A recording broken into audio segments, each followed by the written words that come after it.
Hi, on the farm. How are you? How are you doing? It has been long. Oh. You didn't come to my live session yesterday. I didn't see you. Hmm?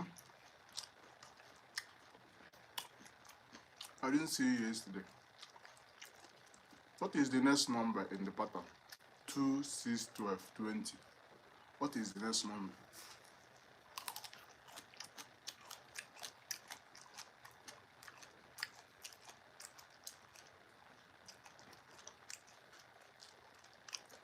What is the next number in the pattern? 2, 6, 12, 20.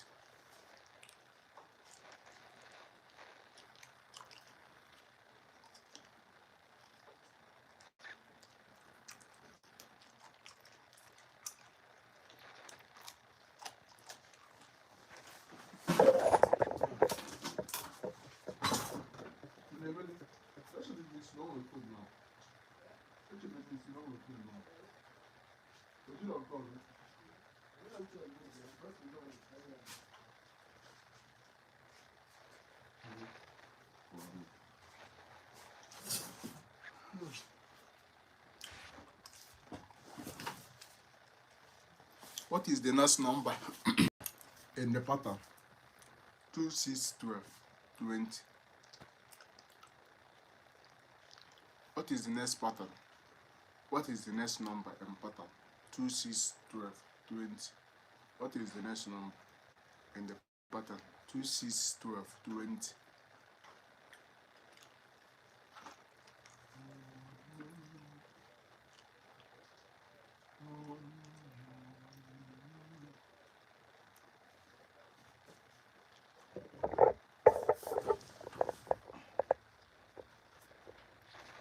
What is next number in the pattern? 2, 6, 12, 20.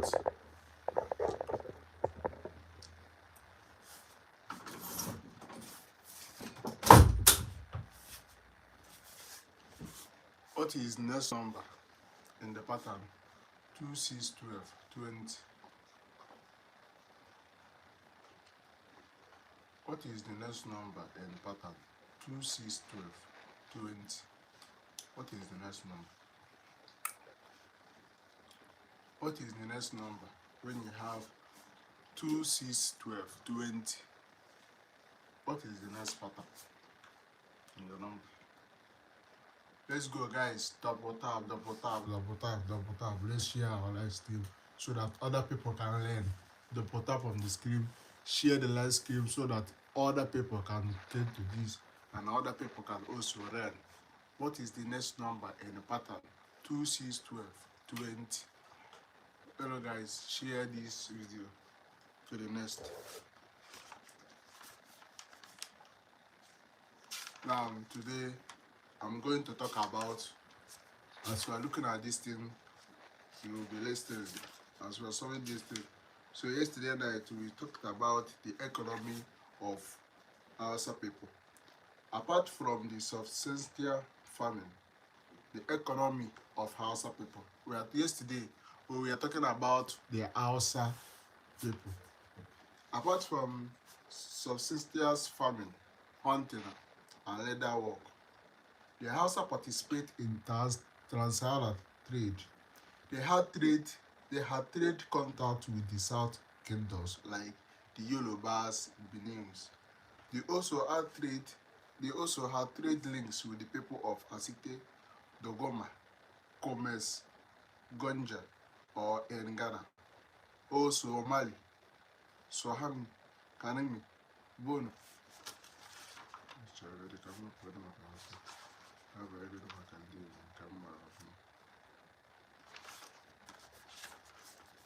What is the next number in the pattern? It's 2, 6, 12, 20, guys. So the pattern for this sheet and check the last thing. As we are also calculating, we're going to look up at, I have something here that we will solve.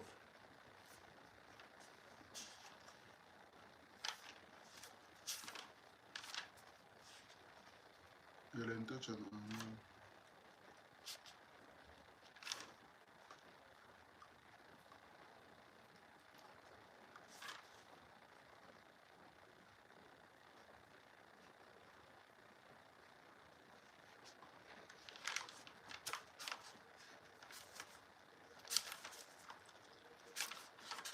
What is the next number in pattern 2, 6, 12, 20?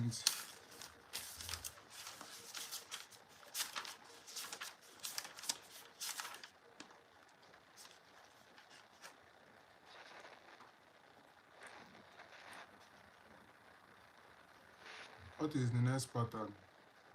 Next number in pattern 2, 6, 12, 20? Nigeria, like other countries of the world, experience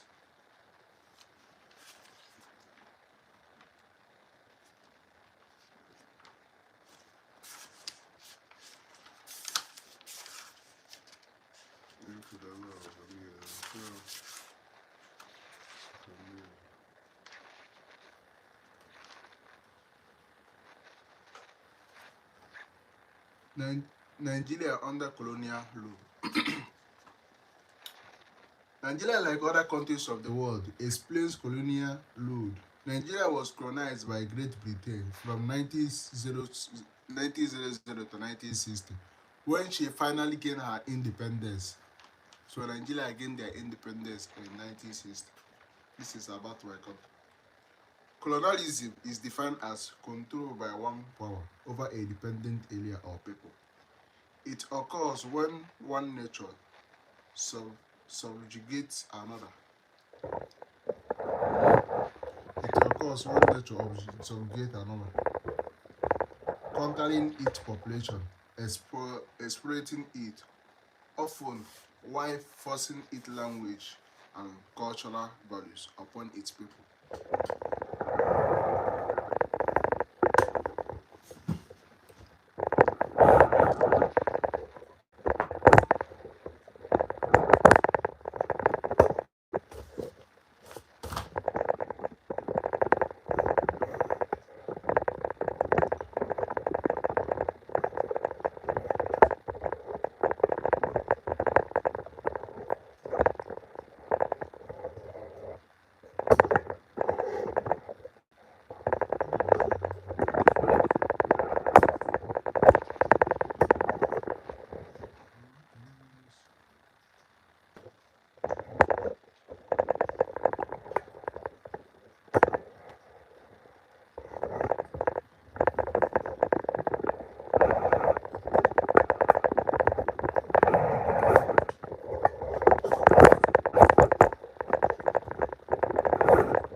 So we are still talking about Nigeria. The concept of colonialism is closely related to that of imperialism, which is the policy or ethos of using power and influence to control another nation or people that underlies colonialism. Colonialism involves the establishment and maintenance of foreign rule over a set of people for the purpose of getting maximum economic benefit by colonizing people. To add colonialism is the extension of political control by one powerful nation over a weaker nation. I'm still talking about colonialism. As we are solving this question, you have to listen to me also, because I'm talking about colonialism.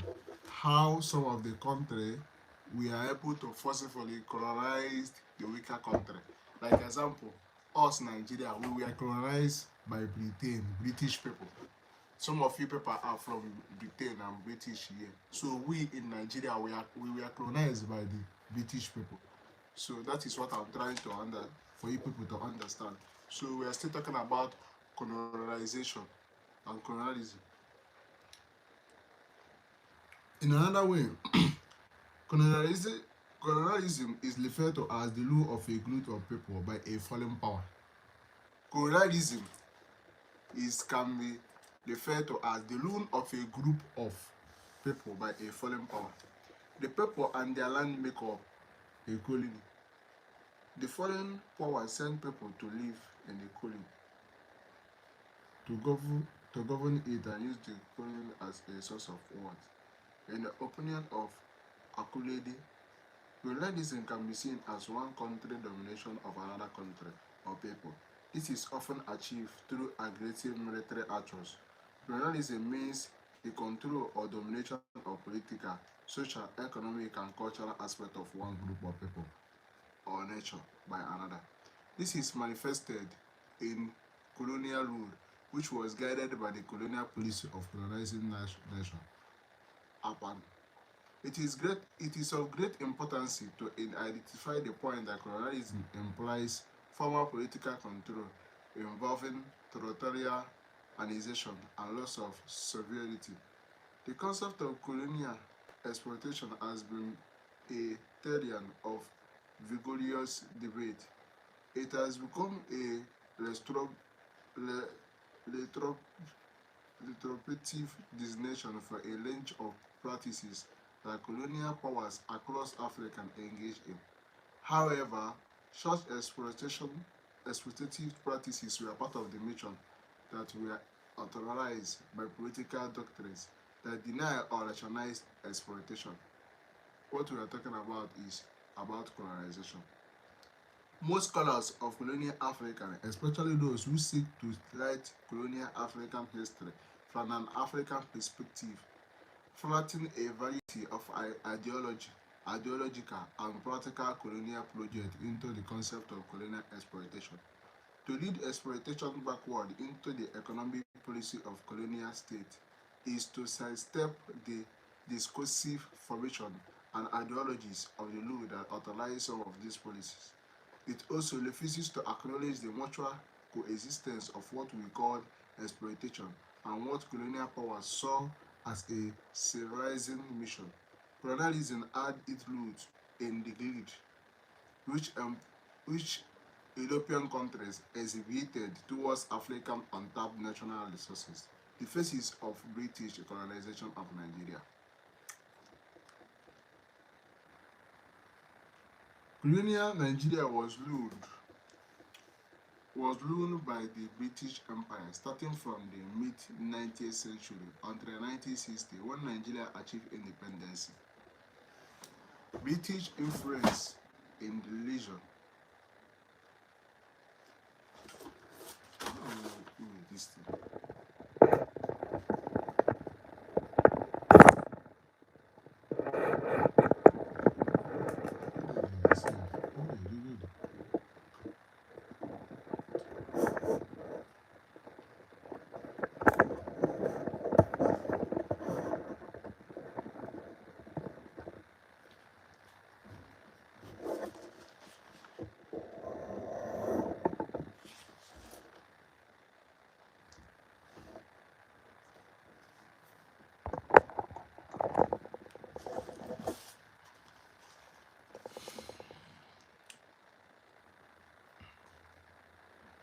It is also refuses to acknowledge the mutual coexistence of what we call exploitation and what colonial powers saw as a civilizing mission. Colonialism had its root in the greed which European countries exhibited towards African untapped national resources, the faces of British colonization of Nigeria. Colonial Nigeria was ruled by the British Empire starting from the mid-19th century until 1960. When Nigeria achieved independence, British influence in the region began with the prohibition of slave trade to the British subject in 1807. In 1861, Britain annexed Lagos and established the Oil Leaf Protectorate in 1884. British influence in the Niger area increased gradually over the 19th century, but Britain did not effectively occupy the area until 1885. Other European powers acknowledged Britain's dominance over the area in the 1885 Vienna Conference. From 1886 to 1899, much of the country was ruled by Much of the country were owned by the Loyal Niger Company, authorized by a charter and governed by Giorgio Taubman Ogodia. In 1900, the Southern Nigeria Protectorate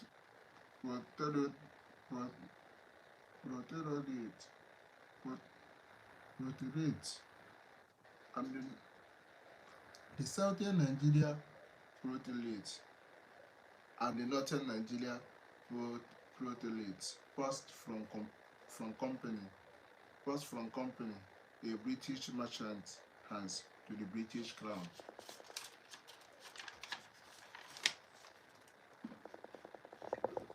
At the origin of governor, Frederick Logard. You know who is Frederick Logard? Frederick Logard, the two territories were among them as the colony and protectorate of Nigeria in 1914, while maintaining considerable regional autonomy among the three major religions: Northern Protectorate, Southern Protectorate, and Colony of Lagos. Progressive constitution after World War II seemed to have provided increased representation electoral government by Nigeria. The colonial period proper in Nigeria lasted from 1900 to 1960, after which Nigeria gained its independence in 1960. By 1860, it may record, British interests in Nigeria were minimal and was limited only to the coastal area. However, by 1900, the British has occupied Nigeria and gained a fictive occupation of territory. They were also looking for a territory to install their imperial rule, and this was the political reason for the annexation of Lagos in 1861 and its establishment as the British Crown colony. Thus, despite the strong opposition by various Nigerian people, the British succeeded in occupying and eventually colonizing Nigeria. The British conquest of Nigeria was accomplished in two distinct phases. The first occurred between 1851 and 1900, and it began with an attack on Lagos in 1851. Once Lagos was occupied, the British moved inland into Yoruba land, capturing Ijebu in 1892. They concentrated the bulk of their military aggression on those they saw as their central target. These were the rich coastal middle traders. It was thus in this context that the ancient city-state of Opobo, which had prospered under its leader Jaja, was dealt a severe blow with Jaja banishment in 1891. Similarly, in 1894, Nana of Isekiri to the west of Niger Delta was banished after a rigorous British military attack. Finally, the conquest of Benin in 1897 and the banishment to the Calabar the same year of Ikluna. Oba Ovonawim marked an important one who worsened the relationship between British and local Nigerian rulers. This provided yet another example of Britain's intention to impose its rule by threat of force or by force itself. The second phase of British conquest of Nigeria took place from the turn of 20th century until 1914. The most significant of this phase were the occupation of the Sokoto, Calaf, Bunu, and northern Nigeria central belt. It was during this phase that groups of stubborn individuals in part of southern Nigeria were attacked, conquered, and brought under British rule. Significant was the conquest of the Alo, regarded as the most important rulers in much of the Igbo and the Igbo hinterland. With the defeat of the Alo, the vast Igbo hinterland was brought under British imperial control. The Battle of Nigeria by Great Britain. It is historical fact that Nigeria is a British creation. The name Nigeria was given by Miss Folia Shaw.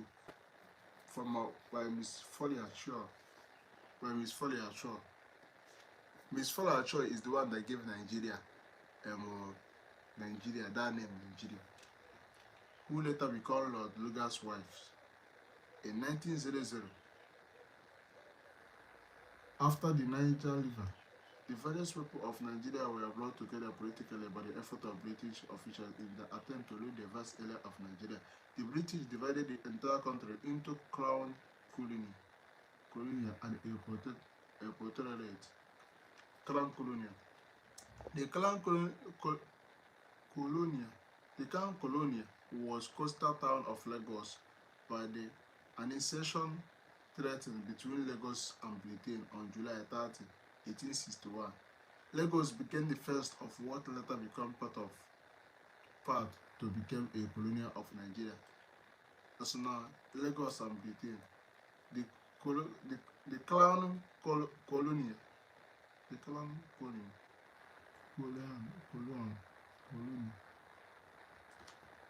was coastal town of Lagos by ancestral trade between Lagos and Britain on July 30, 1881. So Lagos is the first to be colonized. Lagos became the first of what later become a colony of Nigeria. Lagos Protectorate. The Protectorate was extensive hinterland that had been acquired by the British soldiers during the partition exercise. This protectorate included the Oyo Rivers Protectorate 1885, the Colonia, the Protectorate of Lagos 1888, the Colonia and the Protectorate of South Nigeria 1908, and the Protectorate of Northern Nigeria 1900. The amalgamation of Nigeria. A major administration measure taken by the Britain to strengthen our rule in the earlier phase was the amalgamation. The amalgamation is the process of bringing together of various people of Nigeria under one administration and political authority.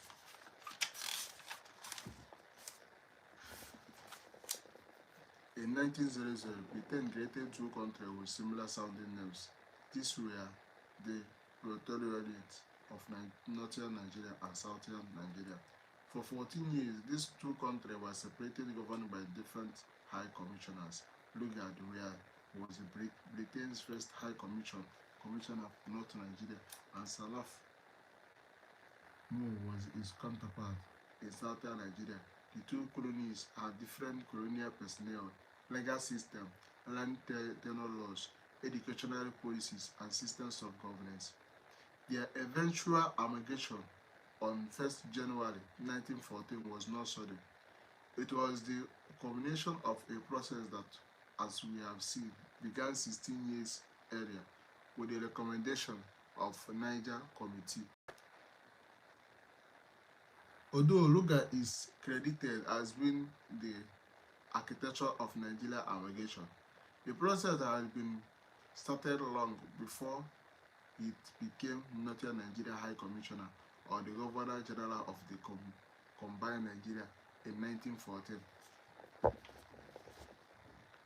By 1900, there were three separate independent territories, all of which were under British control in country. One was the Niger Coast Protectorate, created in 1891 as the Oyo Rivers Protectorate. It was ruled by the consuls who had their headquarters at Calabar and were responsible to the Foreign Office in London. The second was the Colony of Nigeria of Lagos, which was ceded to Britain in 1861. This colony was ruled by the governors who were responsible to the Colonial Office in London from 1866 to 1874. The governors were resident in Sierra Leone and resided in the Gold Coast up to 1886, when Lagos began to have a governor of its own. The third was the territory of Royal Niger Company. This was the equivalent of Northern Nigeria.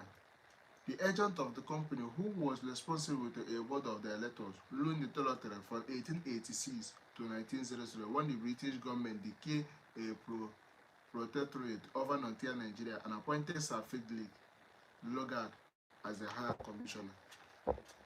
This is Nigeria history I'm reading. This is Nigeria history. Just as the British entry into Nigeria was motivated by economic reasons, so was their amalgamation into our one country. The duplication on the finances and personnel in running two separate colonies in the same area was impediment to the administrative efficiency.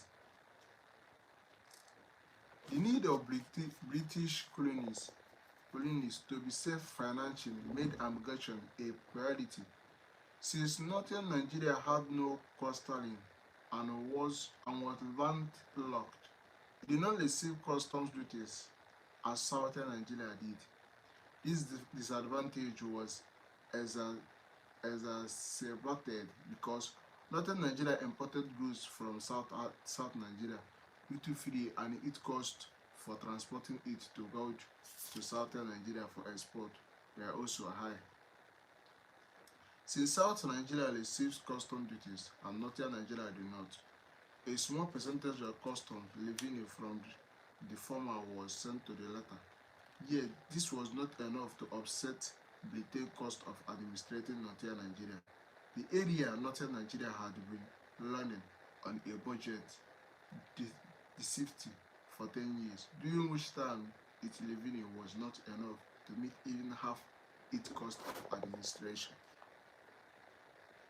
As a result, the British Treasury paid grants in aid to northern Nigeria totaling over $4 million in 14 years. In 14 years of its existence, these were non-refundable payments rather than loan, and were in addition to the 865,000 euros that the treasurer paid to the Royal Niger Company as a compensation of the revocation of its ETA. Show dependencies on treasurer could not continue. Lugard tried to raise the revenue by imposing taxation on northern Nigeria, but it was not enough. As early as 1904, he argued that northern Nigeria is as yet largely dependent on a grant in aid. I feel myself that economy can only be affected by the realization of Mr. Chamberlain's original scheme of amalgamating northern and south Nigeria and Lagos into one single administration. It is only in this way that northern Nigeria, which is the hinterland of the other two, can be properly developed and economy introduced into the trade machinery, which at present we are still talking about the Nigeria system. So what is this thing trying to say? It is emphasizing on how Nigeria was colonized by the British. The British colonized Nigeria, and they say that Lugard Lord was the person, was was just like a governor those days, Lord Lugard.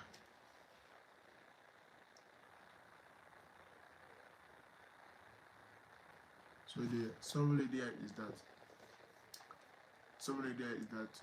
it is Lord Lugard who was the one that amalgamated Nigeria. The extent of amalgamation, in order to appreciate the extent of amalgamation, a few preliminary observations are necessary. Even though Lord Lugard was the principal architect of amalgamation, it was not necessarily its brainchild. Even though he was the one that amalgamated Nigeria, it was not necessarily his brainchild. Instead, it was the brainchild of the British government. Secondly, amalgamation was not a moral issue. Consideration was not given as to how much Nigerians would gain or lose from it. And that is what even made Nigeria the way it is.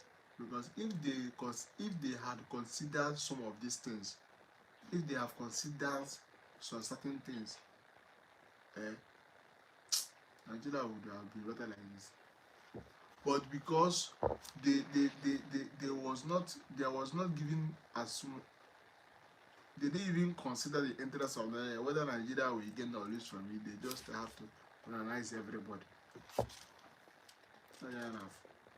The concern was clear: how to achieve a more economic administration by British just their selfish interests. Therefore, the steps taken to implement amalgamation were not intended to help the Nigerian people come together as a unified or united nation. While some departments were amalgamated, others were not. This was because Lugard firmly resolved to maintain the differences in the administration of North and the South. He did not want a centralized government. The amalgamated departments were the treasurer, railways, surveys, post, telegraph, and audit. Education and other departments like the police and the prison were not amalgamated until the 1920s. There was thus no central secretariat until the 1920s. The actual control of affairs was done by the lieutenant governors. For example, the budget were not centrally prepared. Instead, they were prepared locally and then submitted to the center for the inclusion in the total budget of the country. While the South was broken into 9 provinces, the North was left intact. Each province was headed by a colonial official called the Residual. The authorities claimed they left the North intact because it was culturally more homogeneous than the South. The judicial experienced some changes. A Supreme Court was established for Nigeria as a whole. A divisional court was established in the East and West, respectively. Under the division court were provincial courts headed by the resident. Indigenous or Nigerian lawyers were barred from practicing in the provincial court. In fact of abrogation, the abrogation in the first period did not result in the unification of Nigeria peoples or even of the administration. This was because the abrogation preserved the differences among the people and the administration.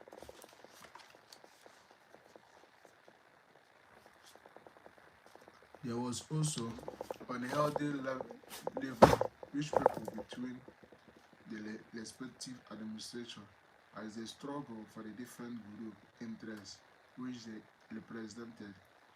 It is important to stress that the colonial administrators, even during Lugard's time, were divided along the north versus south line. Thereby, the way in which the amalgamation was implemented left a legacy of tension among the component part of Nigeria. Also, the boundary adjustment which accompanied the amalgamation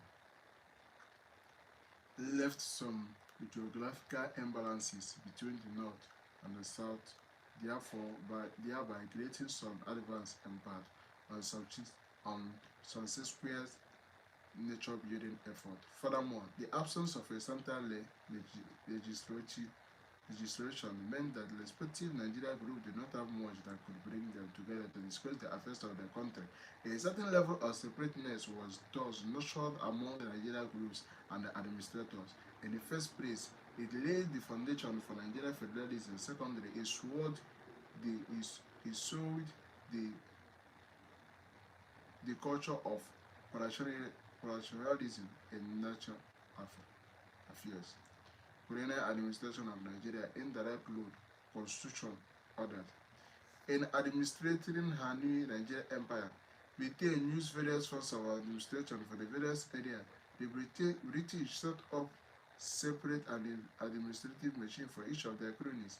At the end of each colonial was the governor, who was responsible to the Secretary of State at the colonial office.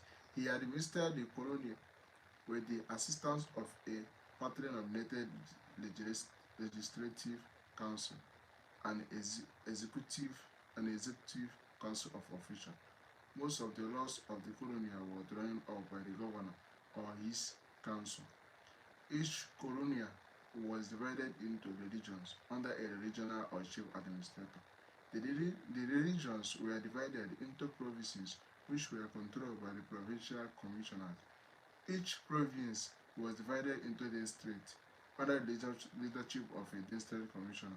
Each district was divided into one of or more traditional states, which were divided by traditional rulers. In Lagos, colonial, according to the Erua Eta, the colonial system of government was used.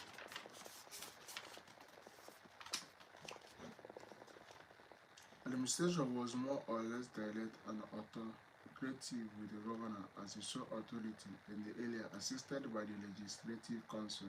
The council was composed of a chief justice, a colonial secretary, and a senior military officer in the command of Britain forces within the colony. Establishments of indirect rule.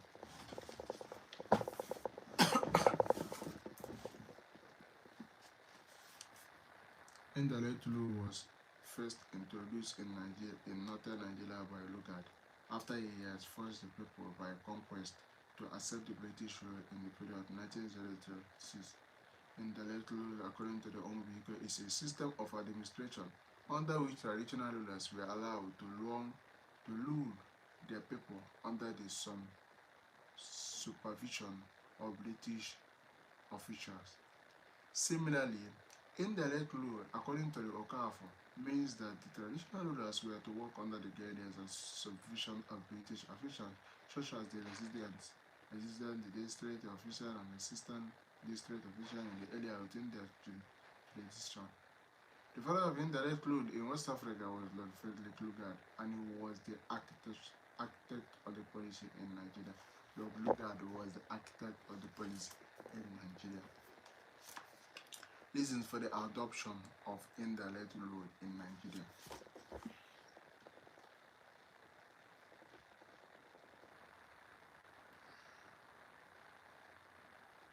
Some of the reasons for the adoption of indirect rule in Nigeria are shortage funds. Britain, as a result of our commitment to the prosecution of the World War I, spent so much on the maintenance of our troops and equipment and was therefore not in a position to finance the Latin administration, which involved posting at a large number of praetors and caring for them and the machinery of the governments. Preservation of the traditional system. The preservation of the traditional system under the centralized government administered by the arms facilitated the implementation of the policy and the program under indirect rule. For instance, the aim is presided over court of appeal case and settled the important dispute brought before them by their subject. In addition, the system of tax collection was efficient because the representative of the emirs collected taxes on their behalf. The British government therefore found it more convenient to use this instrument to which the people were already used. The large size of territories. The region was too extensive and had no good road or other communication means to facilitate the elite administration. This again favored the adoption of indirect system of administration. Language barriers. The elite administration of colonial was not possible as a result of differences in language between the local people and the colonial officials. Since the people could neither speak nor write the English, the colonial official decided to rule the people indirectly through the traditional rulers to reduce the communication gap between the government and the people. Language barrier. Direct administration of the colonial was not possible as a result of differences in language between the local people and the colonial officials. Since the people could neither speak nor write English language, the colonial officials decided to rule the people indirectly through the traditional rulers to reduce the communication between the government and the people. Economy. Indirect rule was very cheap to run because the local people were mobilized to administer the machinery of government on behalf of the British colony. And whenever remuneration was given, it was a percentage compared to what British nations would have received. Source of the system in other countries. Lord Lugard introduced the system into Nigeria as a result of sources and acceptability it had received in India and Uganda, where it was initially introduced.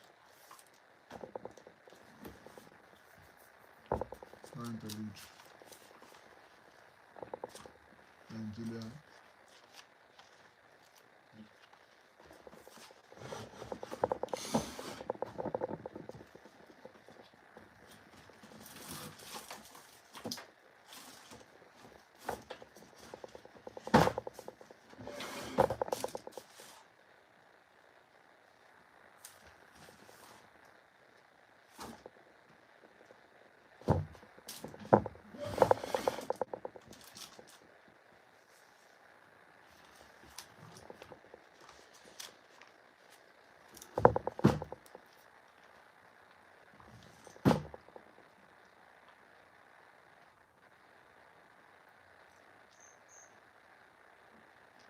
Indirect loan to the mapping out indirect loan to the mapping out of relatively large areas which became a single authority. Smaller entities group were included in judicial of larger, more highly organized neighbors.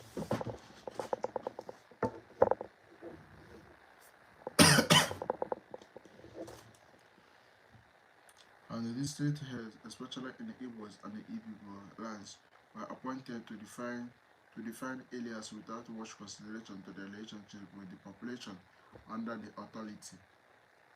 Indirect laws sustained tyrannical and corrupt government and promoted division in populations. In North Nigeria, the system strengthened the emirate, thereby increasing the possibility of revolution by the oppressed president. In Igbo land and Ibibo land, chiefs,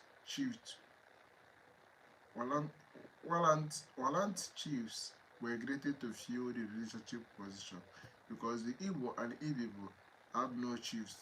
Instead, they had an egalitarian system of government which recognized authority as coming directly from the people.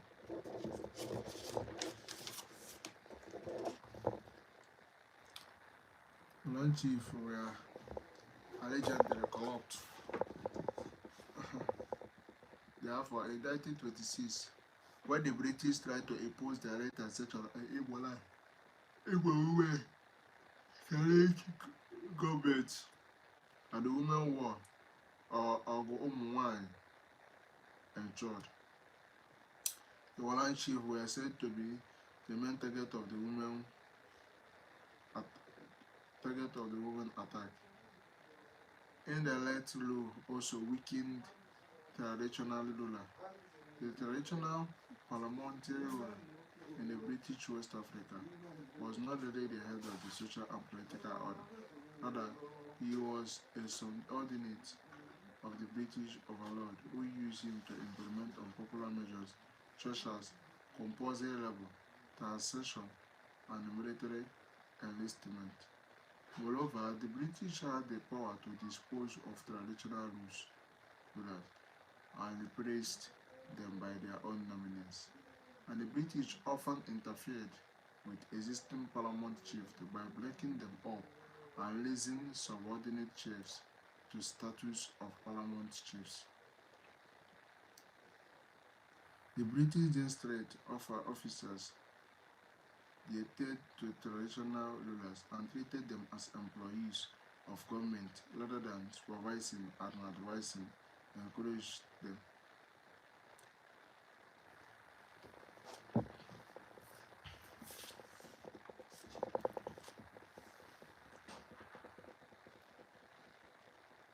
The British district Africa dictated to traditional rulers and treated them as employees of government rather than supervising and advising them.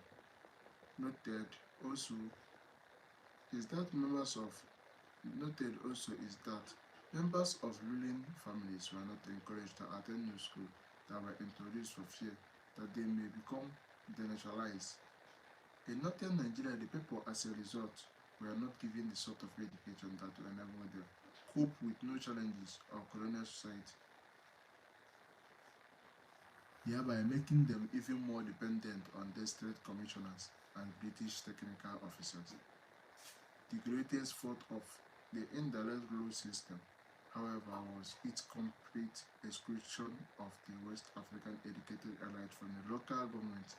The educated elite were excluded from both native administration and the colonial government, and thus they became transformed into an alienated class.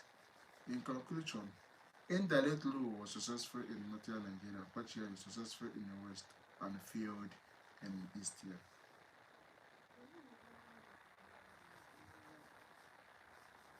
Colonial economy. Colonialism was a double-edged sword. While European colonialists saw to the building of railroad,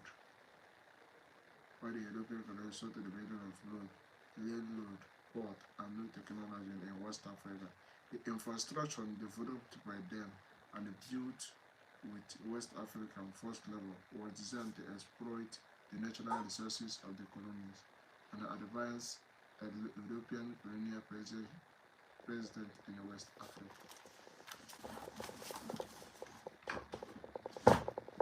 Effective colonial government control demanded a more efficient system of communication that previously existed in the colonial West Africa. In colonial North Nigeria, for instance, railroad was specifically built for this purpose. With the discovery of mineral deposits in areas of colonial Sierra Leone, railways were either extended or lines were built to facilitate the exploitation of these minerals. In addition to the railroad, the colonialists also improved and expanded the road networks in the various West African territories. They did much like railways to link production areas to the coast.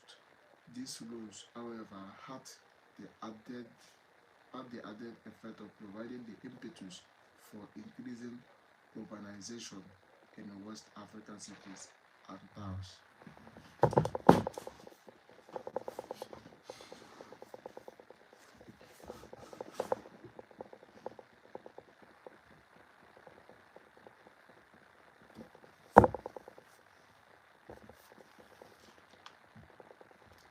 As mentioned above, colonial investment in West Africa were concentrated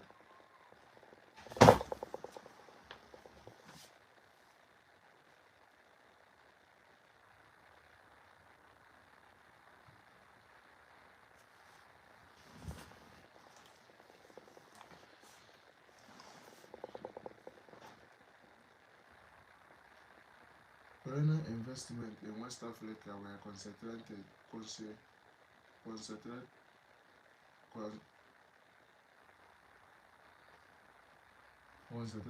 for the most part on extractive industries and trade goods.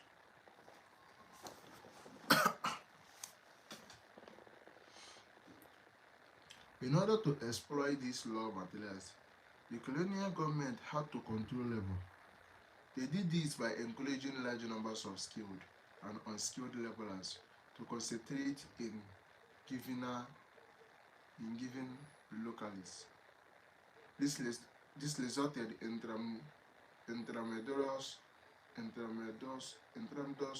growth of towns and cities in the vicinities of in the vicinities of these industries. Another reason for the growth of the new towns and cities as well as urbanization was the need to service the new agricultural sectors imposed by the colonial government. Seaport in cities like Dhaka, Lagos, and Abdija in the process registered remarkable growth rate in the 50 years of 20th century.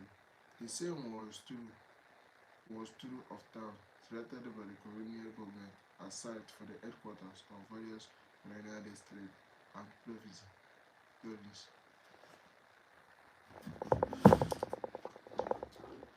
The introduction of cash economies also had far-reaching effect on urbanization in Nigerian societies by introducing taxation. Europeans could force Africans into monetized economy. Young men found it much easier to obtain European currency by working in government or civilian sector jobs in towns and cities rather than working on plantations. The only thing is that they make it easier for us when they came, which many were forced to do. Thus, a great mobility created by the roads and the railroad networks, in addition to a greater economic opportunities in certain colonial vicinities, combined to the facilities the lamp growth of West African cities. The Nigerian families migrant to work encourage the separation of families.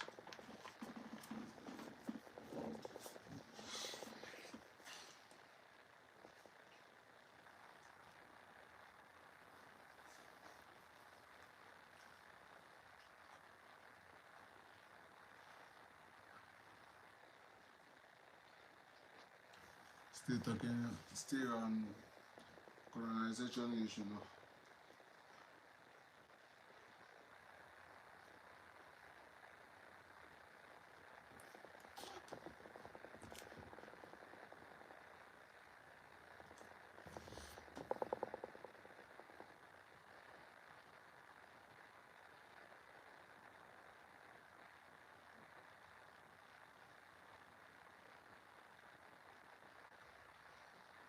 What is the next number in the pattern 2612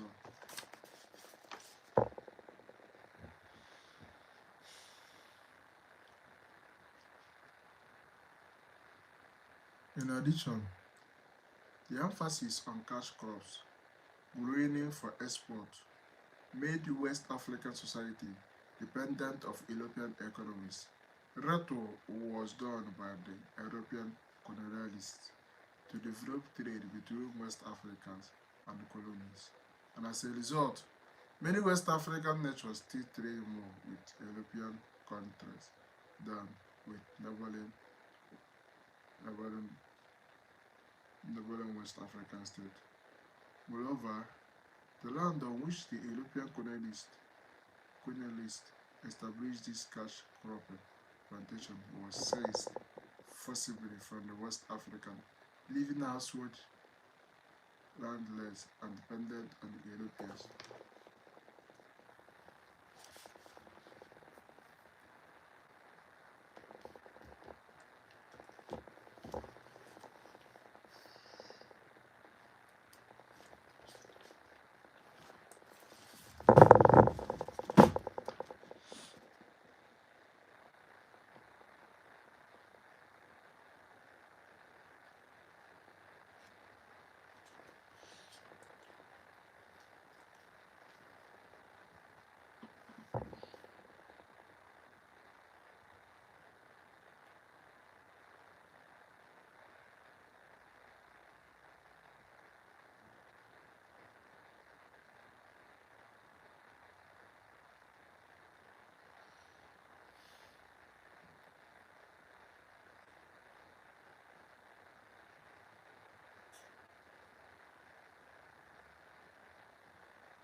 Moreover, the land on which the European colonialists established this cash cropping plantation was seized forcibly from the West Africans, leaving household landless and dependent on the Europeans. While the various missionary societies proselytizing in West Africa introduced schools of European learning in their West African dominions as noted above, these, for the most part, were far and few between. After the introduction of indirect rule, for instance, the British discouraged West Africa from acquiring higher education by denying them employment in the colonial administration. They instead some subsidized Christian missions to produce war clerks and interpreters. The French government, on their part, limited the numbers of schools in their West African territories. Indeed, Senegal was the only colony that had secondary school, and of these schools, with the William Ponty School in Dakar was the oldest and the most popular. In colonial period, Britain maintained a firm control over and dominated the Nigerian market principally due to the effect of the favorable policy of the colonial government in Nigeria. It has been demonstrated that the policy of the Britain and the colonial government in Nigeria had heading in the favor of militarism. The process started in the NES on the eve of World War I and reached its climax during the World War II. In 1917, for instance, the colonial government imposed a total ban on the export of palm oil from Nigeria, except to the United World War and reached the climax during the World War II. In 1917, for instance, the colonial government imposed a total ban on the export of palm oil from Nigeria, except the United Kingdom. Between 1919 to 1922, she also imposed highly discriminatory duties on Pancanians from Nigeria with the intention of emphasizing the 1917 ban.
It is also argued that the introduction of a new portable currency facilitated trade among Nigerians.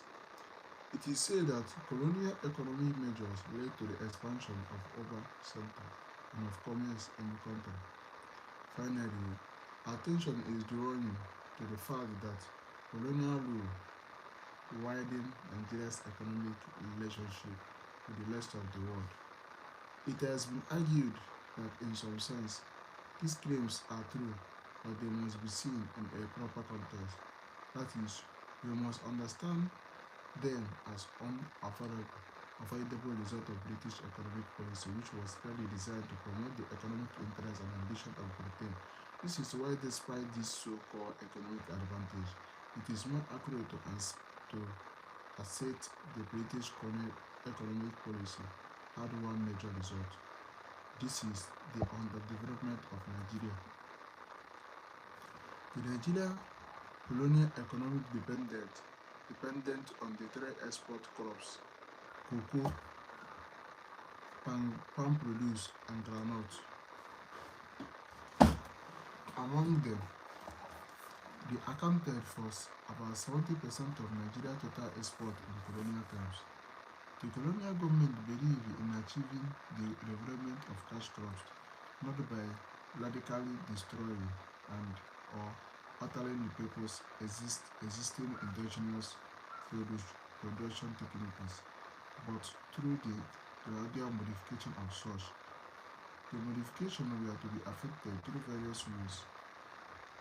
First, the colonial government tried to make available to the local farmers to the kinds of subsidies known to increase the yielding. Secondly, the colonial government sought to also improve the quantity of the cash crops produced by the people. Basically, the colonialists aimed at exploitation of mineral and agricultural resources of African territories.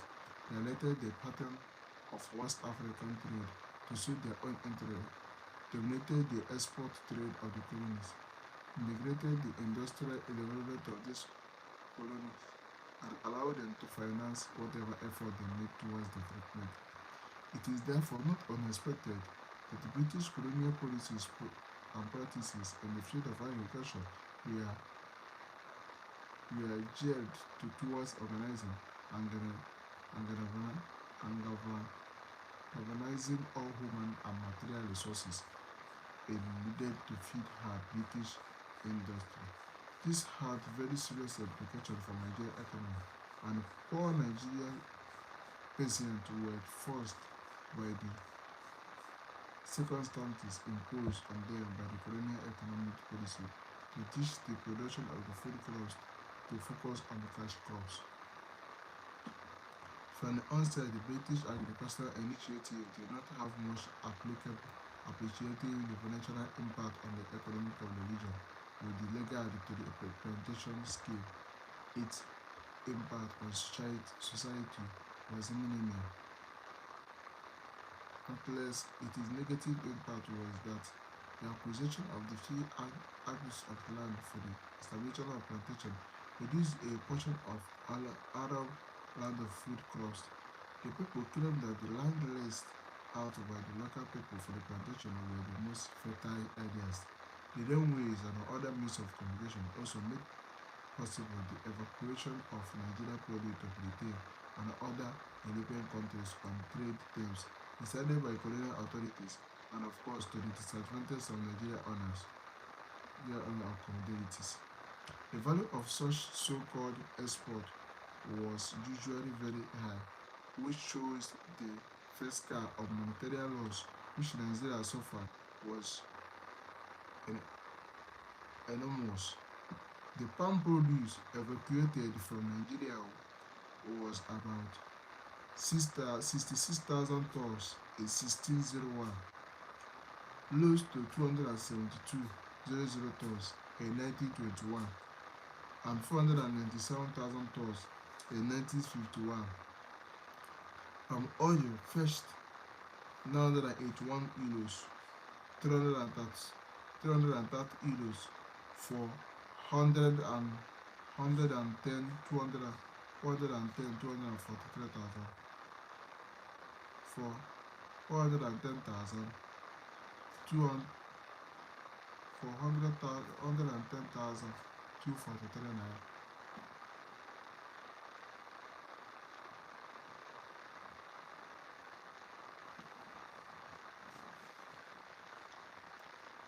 Tons of cocoa followed and 1,000 euros were evacuated.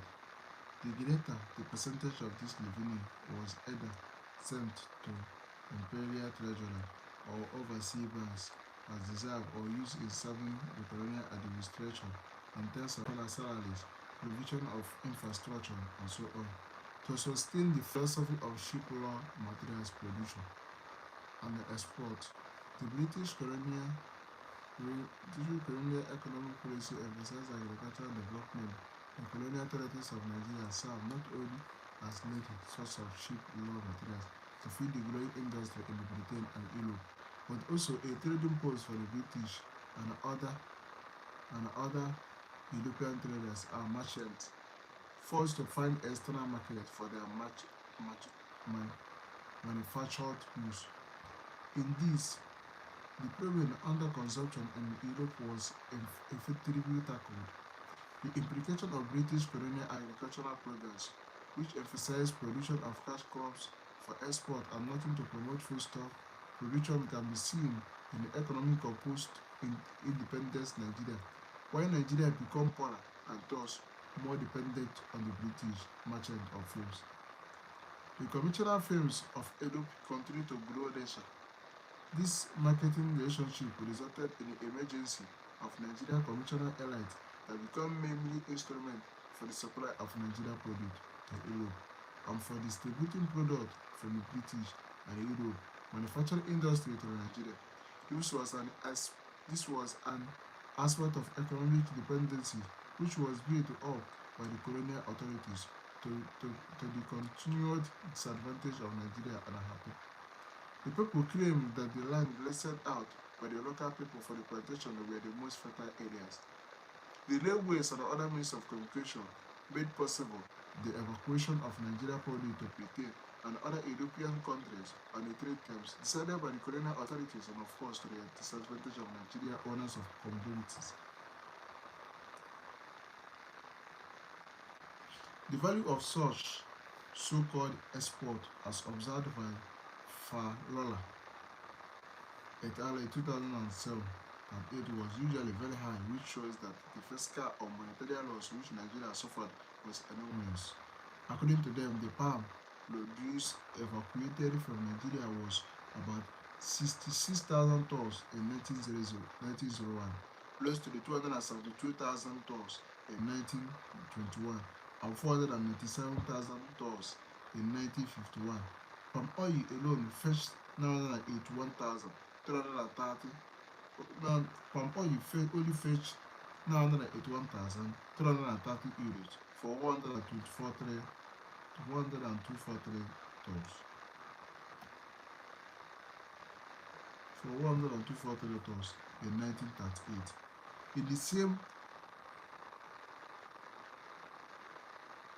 In the same year, 180 138 tons of the north valued of 1,305,828 euros and 97,100 tons of cocoa valued of 1,305,828 were evacuated.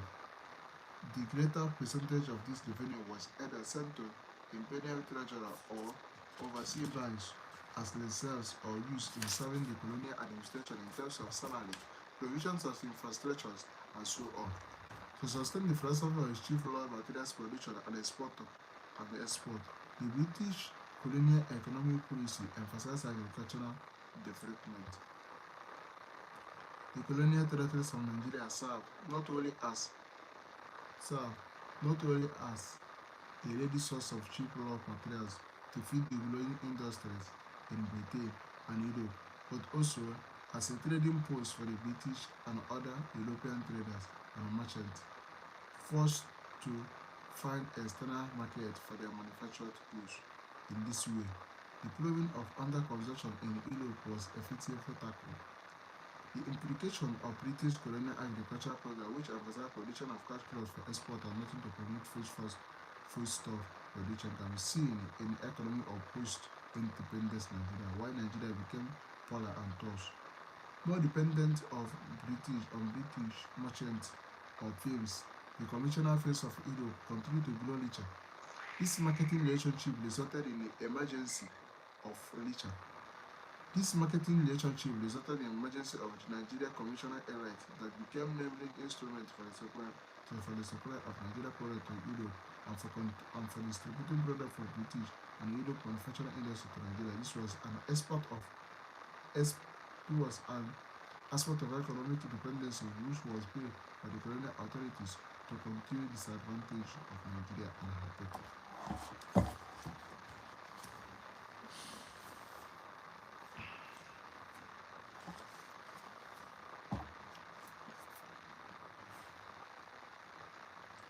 British colonial industrial policy in Nigeria was largely that of production and exploitation of mineral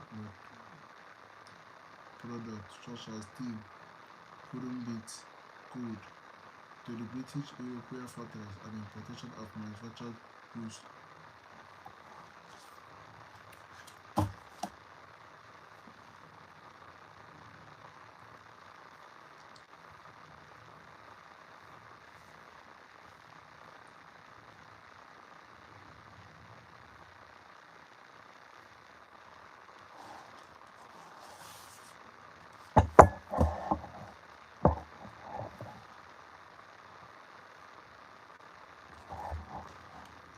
Was largely that of production and exploitation of mineral products and short steel.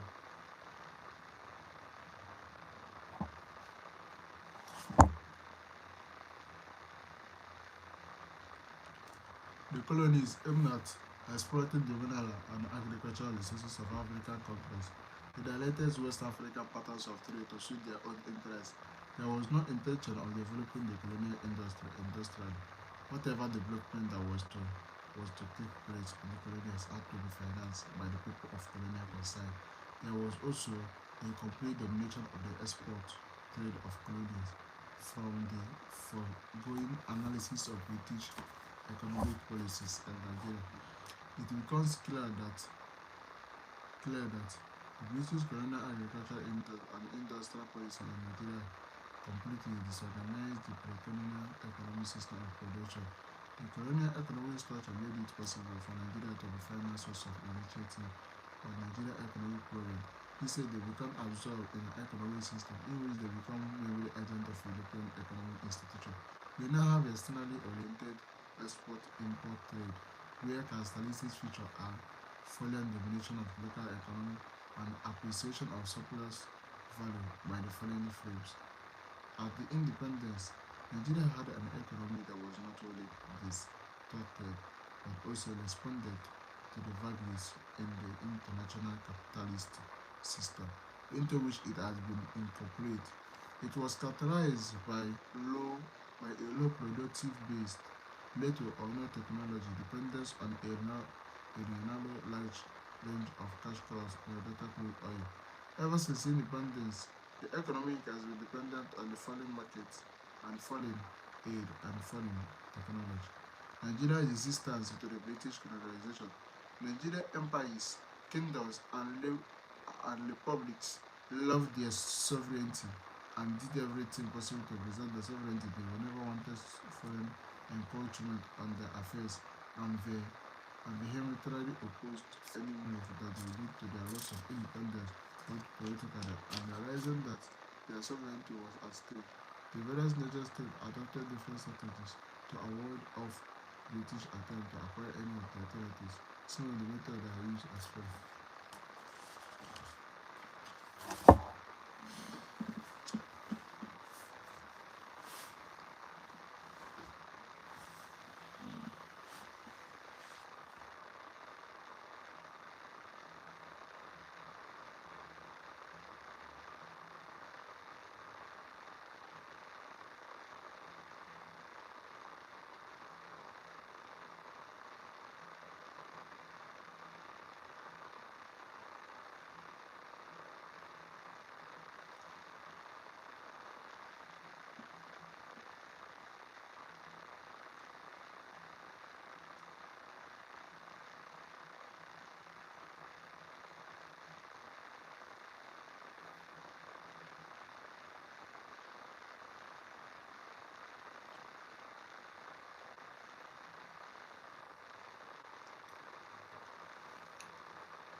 What is the next number in the pattern?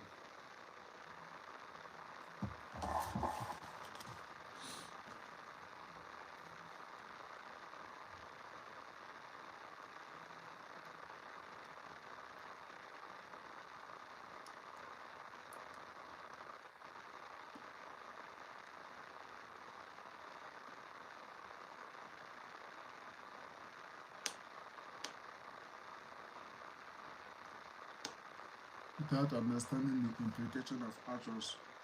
When the implication of these treaties became known to them, they put up resistance, but the British relied on legality of the treaties to use superior force in breaking the resistance.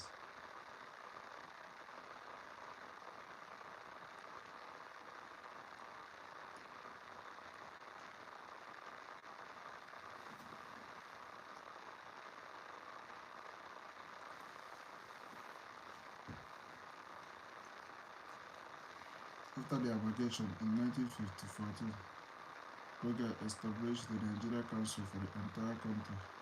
The establishment of the council marked the first stage in the constitutional development of Nigeria. In 1914, the colonial and the protectorate of southern Nigeria was merged with the protectorate of United Nigeria, and they were referred to the colony and the protectorate of Nigeria. The Legislative Council was this time allowed to make laws for holiday colony. The governor made laws for the protectorate, but Boga had said the reason for this was anti-communication. Anti-communication railway are greatly extended the proposed physical emphasis. This was due to the large size of the country.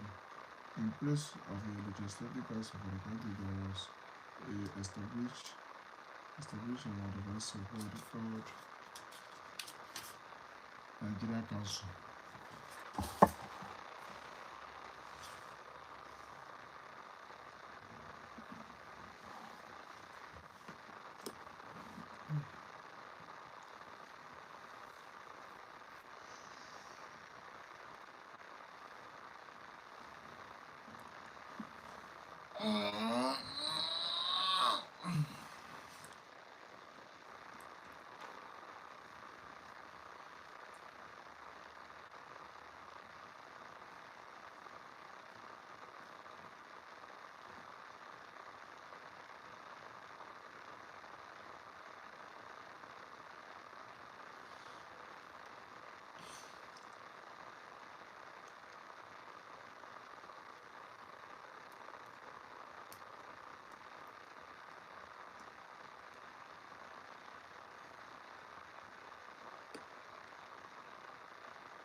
put his next number in patterns 2612 with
hello, how are you?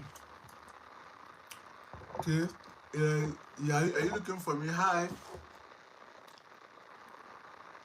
Elana. Ella. Ella, how are you?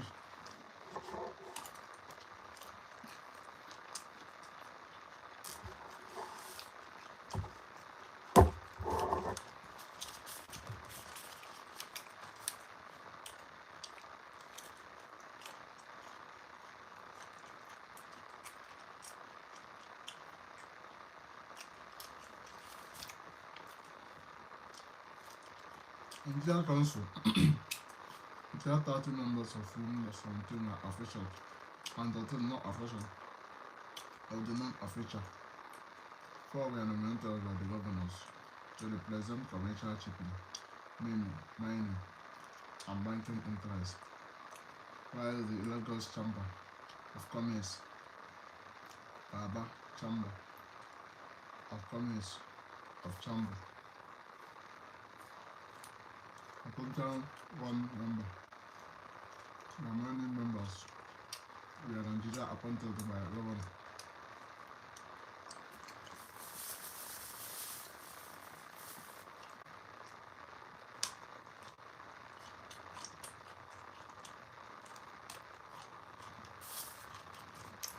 On assuming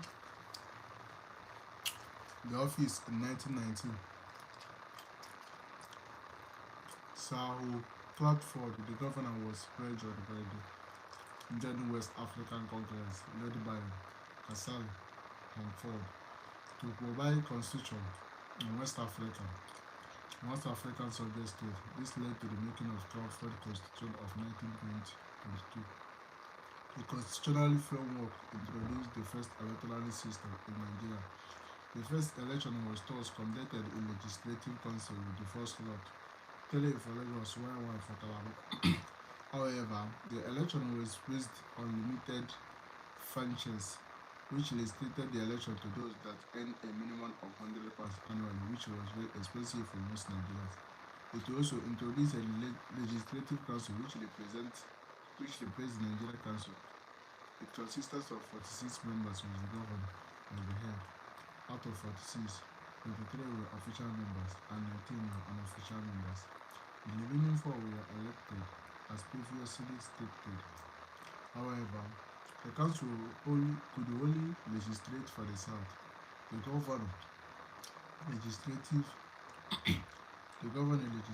for the north via proclamation. There was also an executive council, however, it had no Nigeria. It consisted of the governor, chief secretary, lieutenant governors, an administrator of Lagos, attorney general, commandant of Nigeria regiment, director of medical service,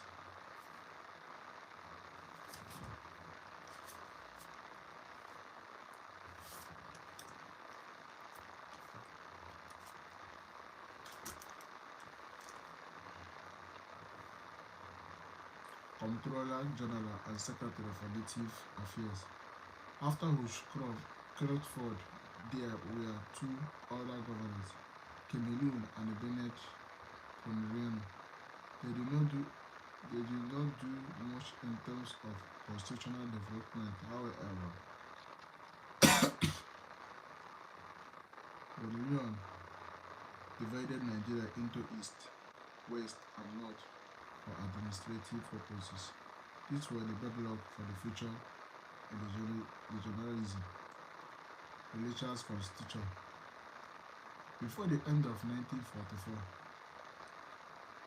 the then governor, Sir Arthur Richard, provided a new proposal for constitutional amendment. This was as a result of pressure being wanted on him by the educational elite.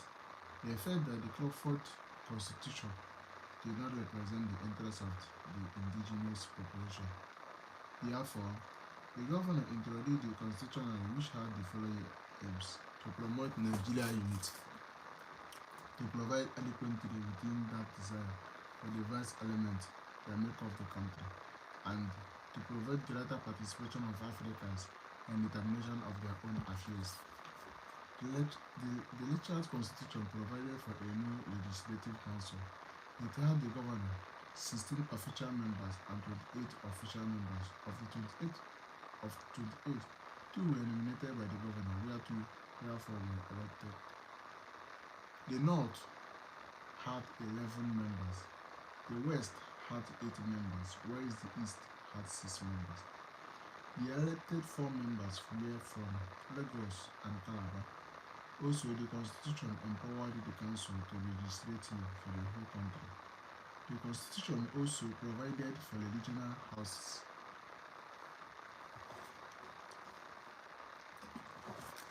provided for regional houses.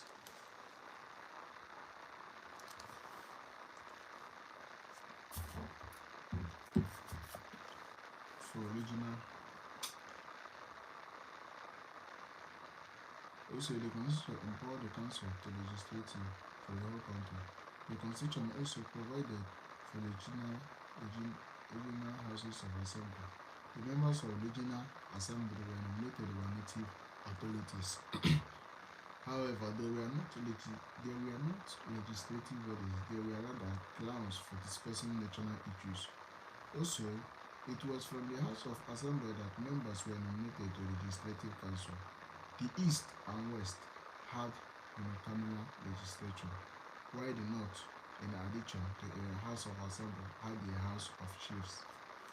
Moreover, the Constitution reduced the amount of limited franchise from £100 to £50. This was considered as a plus because more people could vote and be voted for. However, it was still too expensive for most Nigerians. The Executive Council in Lagos also had for the first time Nigerians. They were Sir Adeyemo Alakija and Bukola Leodis. Despite all the improvement compared to the Clatford Constitution, the Constitution still had some defects. First, it limited franchise to Lagos and Calabar only. Also, the money required for the right to the vote was still too expensive for most Nigerians. Also, the regional houses of assembly could not make laws. They were mainly grounds for public discussion. The Constitution also did not include elites. This was because those nominated into the regional houses of assembly and the legislative council were nominated by the native authority.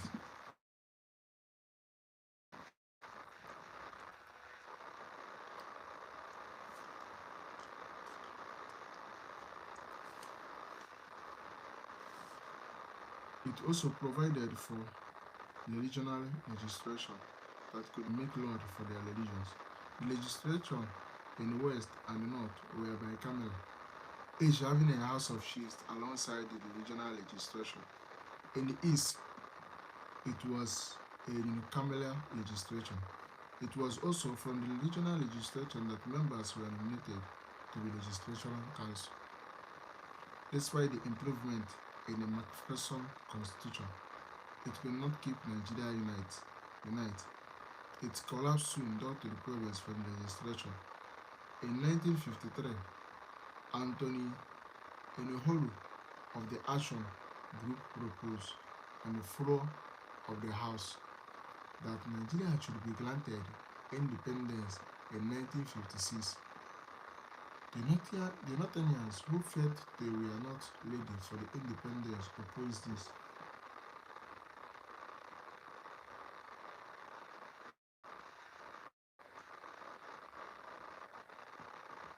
The Northerners who felt they were not ready for the independence opposed this. This.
The colonial territories of Nigeria serve not only as a lead source of cheap raw materials to feed the growing industry in Britain and Europe, but also as a trading post for the British and other European traders and merchants.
What is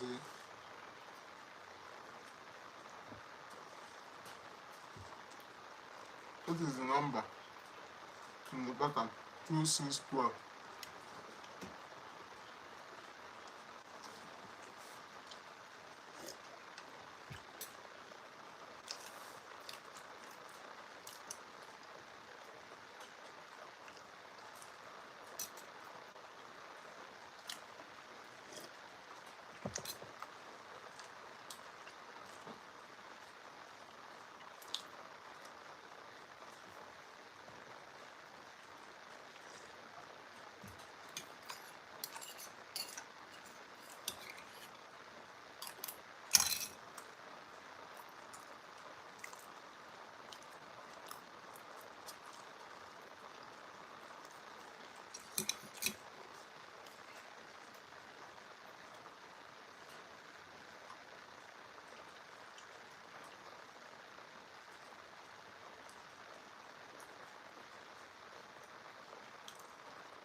On 1st October 1960, Nigeria became independent.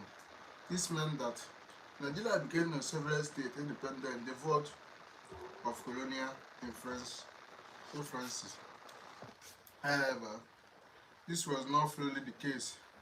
The Queen was still the head of the state, although she was represented by a Nigerian in person of Dr. Nnamdi Azikiwe, who was the Governor General, while Tafawa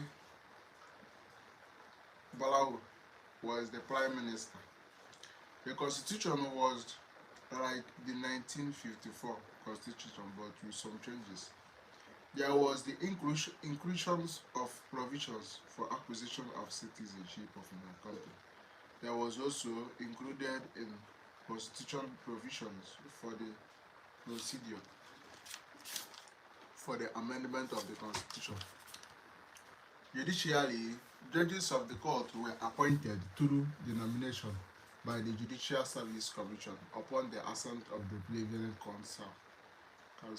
The Plebeian Council was also the highest court of Nigeria in country. The constitution divided the legislative powers between the center and the regional legislature. It made provision for an exclusive legislative list. It also made provisions for a concurrent list. Items in the exclusive list were to be legislated by the Holy Central Legislature. Items in concrete list were to be legislated upon by the Central Legislature and the legislations. Items not included in any of the list were regarded as legislation list, which were within the sole purview of the regional legislation. It also provided for a dual exclusive.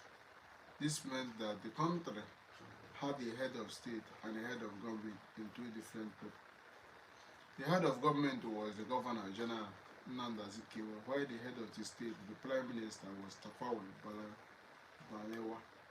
The head of state had only ceremonial functions, while the head of government had executive powers. He was responsible for the day-to-day running of activities of the government. The Constitution also provided for its supremacy. This was in contrast to the convention in a parliamentary system. In a parliamentary system, what we have is parliamentary supremacy, not constitutional supremacy. However, due to the heterogeneous nature of Nigeria, the constitution had to be supreme in order to allow fields of domination of the minority. Although Nigeria was wanted to have gained independence from the British, there were still some advantages of imperialism in the independence constitution. One of these was that the Queen, who was still the head of the state, was represented by a Nigeria. Also, the highest court of appeal was the Judicial Committee of the Privy Council in the House of Lords, instead of Nigeria Supreme Court. It was due to this that a new constitution had to be made. This was the 1961 Republican Constitution. The Republican Constitution was passed into law by the Federal House of Representatives on September 1963 and came into force on 1st October.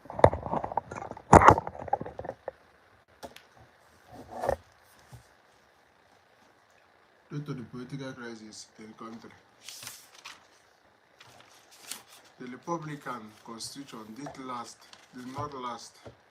On January 15, 1966, there was a coup d'etat which removed the politicians. This brought about military rule on the 19th. From the above work, it has been established that the colonial rule in Nigeria was through conquest, and this stemmed from the fact that Nigeria was not politically grounded when the British invaded them. and took over their lands.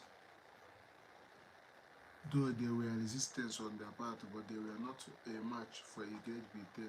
Furthermore, the work also discussed the amalgamation of 1914, which was the brainchild of Lord Logan and Great Britain. Nigeria was not considered not consulted in the amalgamation process, and the amalgamation till date is a big problem, and because considered not consulted in the amalgamation process and this amalgamation till date is a big problem because geographically boundaries non-territory were not put into constitution.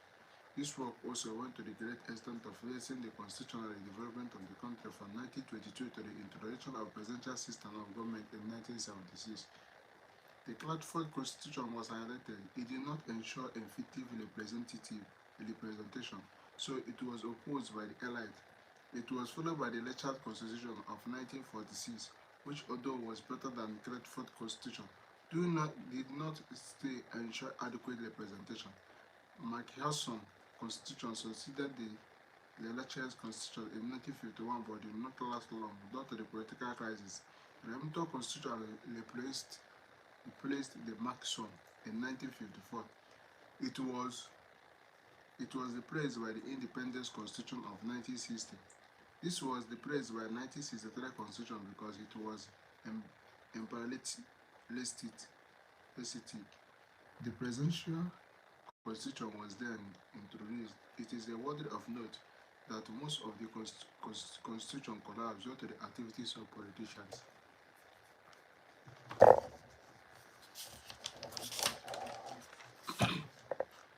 The entity we know today as Nigeria was a creation of British colonialism, purely to the creation of Nigeria in 1914. What existed were incongruent society such as kingdoms, chiefdoms, and republics that had interaction between and among themselves, and social economy and political capacity such as intermarriages, trade, and wars in that order. The British colonial masters originally did not intend to create Nigeria, but in the course of pursuing the British economic interests, it became imperative that Britain should establish administrative presence in the span of control. No thanks to the restoration from the Berlin Conference of 1884 to 1885. However, they had been gaining control of territories all over the regions of what is known today as Nigeria in faith, and starting with an extension of Lagos in 1861 as Crown Colonial. After the kingdom was abandoned in 1951 by British Navy at the instances of British Consul John Bearcroft, deposing King Bosco of Lagos under the pretext of enforcing the ban of slave trade. In fact, DK 1956 recognized John Bearcroft, who was appointed Her Britannic Majesty Consort to the Bride of Benin and Biafra on June 30th, 1854, as an empire builder, insisting that he laid the foundation of British power in Nigeria.